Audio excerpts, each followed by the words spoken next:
Dear students, Assalamu alaikum. This is Mukhtar sir with the topic Interior of the Earth. और यहाँ पर हम बात करेंगे आज टॉपिक नंबर 2 की. So you are welcome in FEI's online classes. भाई साहब, आपके दिमाग में कभी सवाल उठता होगा ना, सर ये वॉल्केनिक इरप्शन कैसे होती हैं, आतिशफशां कैसे सर फटता है, सर बाद में वजूद में कैसे आता है. यू मस्ट रिमेंबर कि हमारे क्रस्ट के नीचे जो है ना भाई साहब, मेंटल के ऊपर वाले हिस्से में जो है बहुत गर्मी है भाई साहब. जिस गर्मी की वजह से वो वाला हिस्सा हमारी अर्थ का ना भाई साहब मोल्टन फॉर्म में तब्दील हो जाता है और इस मटेरियल को हम मैग्मा कहते हैं. मैग्मा समझते हैं ना, वो जेली टाइप फॉर्म में रॉक्स मेल्ट होकर हाई टेम्परेचर की वजह से मेल्ट हो जाते हैं और वो उस हिस्से को हम मैग्मा कहते हैं. और ये हॉट मोल्टन मैग्मा जो है, इसके साथ वहाँ पर बहुत ज़्यादा कंसनट्रेशन में एशेस और गैसेस भी पाई जाती हैं. फिर यही मोल्टन मटेरियल क्रस्ट का वीकर जोन यानी माउंटेन्स से होते हुए वॉल्केनिक इरप्शन की शक्ल में वजूद में आ जाता है और हमारे पास कुछ फीचर्स बन जाते हैं, जैसे आपके हवाईयन आइलैंड्स. नाम सुना होगा भाई साहब, ये हवाईयन आइलैंड इसी का नतीजा है. Now when you look at again the interior of the earth, हमारा interior of the earth crust mantle inner core और आउटर कोर का बना हुआ है. समझ में आ रही भाई साहब? तो ये हिस्सा जो है हमारी अर्थ का जो है बहुत ही इम्पोर्टेंस रखता है अलग अलग चीज़ों के हवाले से. ठीक है सर. और ये क्रस्ट जो है बहुत पतला है. उसके बाद जो सेकंड इम्पॉर्टेंट लेयर है दैट इज़ मेंटल, जहाँ पर हमें ये मोल्टन मटेरियल नज़र आता है. ये चूँकि बड़ा हिस्सा है हमारी अर्थ का, इंटीरियर ऑफ द अर्थ का. उसके बाद इनर कोर और आउटर कोर हमारे आ जाता है. तो हम बात करेंगे यहाँ पर मेंटल की. मेंटल सेकंड इम्पॉर्टेंट लेयर हमारी अर्थ की है क्रस्ट के बाद. क्रस्ट चूंकि पतला है, वो उतना ज़्यादा मोटा नहीं, लेकिन मेंटल जो है वो बहुत ही इम्पॉर्टेंट है और बहुत ही चौड़ा है. लगभग 2900 किलोमीटर इसकी थिकनेस है. बाप रे बाप, बहुत बड़ा हिस्सा. तो इसी 2900 किलोमीटर या इस मेंटल का जो ऊपर वाला हिस्सा है, जो क्रस्ट के बाद शुरू होता है, इसको हम एस्थनोस्फेयर कहते हैं और यहाँ पर हमें वो मोल्टन मटेरियल नज़र आता है. अच्छा सर, अगर हम टोटालिटी में देखें, ये जो मेंटल है ये हाई टेम्परेचर और हीट की वजह से विस्कोस मटेरियल रखता है यहाँ पर, जो हमने आपके साथ डिस्कस किया हुआ है. ठीक है भाई साहब. इसके बाद ये हाई टेम्परेचर और ये हीट जो है, इसी की वजह से ये मोल्टन मटेरियल बनता है. और फिर ये मोल्टन मटेरियल क्रस्ट का वीकर जोन, वीकर समझते हैं ना, वो मटेरियल जिसमें डेंसिटी कम होती है, तो उसको चूज करके ज़मीन के बाहर आ जाता है. और हमारी क्रस्ट का वीकर जोन कौन है भाई साहब? माउंटेन. उसकी डेंसिटी लैंड फॉर्म्स के कंपैरिजन में कम होती है.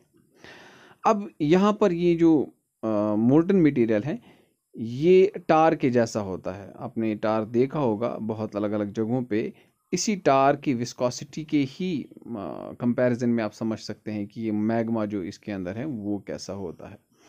अब ये मैग्मा ज़मीन के बाहर आने के बाद, या ये टार रिलेट या शेप और जो ये मटेरियल है ज़मीन के बाहर आने के बाद अपना नाम बदल देते हैं. इसको हम ज़मीन पे आके क्या बोलते हैं? शाबाश, वेरी गुड, इसको लावा कहते हैं. अगेन ज़मीन के अंदर इस मेंटल के बाद जो नेक्स्ट इंपॉर्टेंट हिस्सा जो आता है दैट इज़ कोर. अब इसके दो हिस्से हैं भाई साहब, आउटर कोर और इनर कोर हैं. शक्ल में आप देख सकते हैं. तो ये आउटर कोर जो है ये निकल और आयन का बना हुआ है. यानी अब ऐसा भी समझ सकते हैं भाई साहब कि इसका जो मटेरियल है ना, उसमें हमें निकल और आयरन मिलता है और दोनों को मिला के हम बोलते हैं नाइफ. ये हिस्सा आउटर कोर नाइफ भी कहलाता है. किसकी बुनियाद पे? इसमें पाए जाने वाले मटेरियल में निकल और आयरन की बुनियाद पे हम इस आउटर कोर को नाइफ भी कहते हैं. याद रखना भाई साहब. इसके बाद हमारा दूसरा इंपॉर्टेंट हिस्सा इनर कोर शुरू होता है. इनर कोर भाई साहब इतना टेम्परेचर, हाई टेम्परेचर जोन है कि हमारे कान के पर्दे फट जाएंगे इसको टेम्परेचर को सुनने के बाद. कितना टेम्परेचर है भाई साहब? बाप रे बाप, 5 से 6,000 डिग्री सेल्सियस. 5 से 6,000 डिग्री सेल्सियस टेम्परेचर. और यही हाई टेम्परेचर ही इस हिस्से को सॉलिड बनाता है. यहाँ पर बहुत ज़्यादा हाई टेम्परेचर की वजह से भाई साहब हमें इनर कोर सॉलिड फॉर्म में नज़र आता है.